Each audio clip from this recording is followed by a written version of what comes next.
गायिका मुग्धा वैशंपायन कायमच अनेक गोष्टींसाठी चर्चेत असते.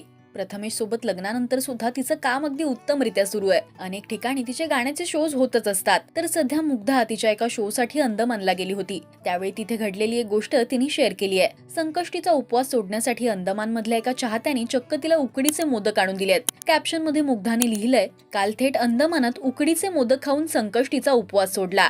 गेली 2 वर्ष मी अंदमानात येते. अंदमानात फार कमी मराठी लोक राहतात. इथे तमिळ आणि बंगाली लोकांची संख्या जास्त आहे. पण काल आमच्या कार्यक्रमाला हवाई दलातले अधिकारी श्री चेतन बागवे आले होते. ते मूळचे महाराष्ट्रातले आहेत आणि त्यातही आपल्या कोकणातले म्हणजे सिंधुदुर्गातले आहेत. त्यांनी मला आणि पार्थला मोदक खायला घरी बोलवलं होतं. अंदमानात येऊन संकष्टीचा उपवास सोडण्यासाठी उकडीचा मोदक मिळणं, अजून काय हवं. उकडीचा मोदक बघून विरघळून गेले. मस्त हाणले. या नादात इंस्टाग्रामवर स्टोरी सोडायची राहिली होती म्हणून सोडली, असं कॅप्शन दिलंय. तुम्हाला मुग्धाचं गाणं आवडतं काय हे आम्हाला कमेंट्स मधून नक्की सांगा. मराठी सिनेविश्वातील बातम्या, अपडेट्स आणि गॉसिपसाठी तुम्ही सबस्क्राईब करा राजश्री मराठी.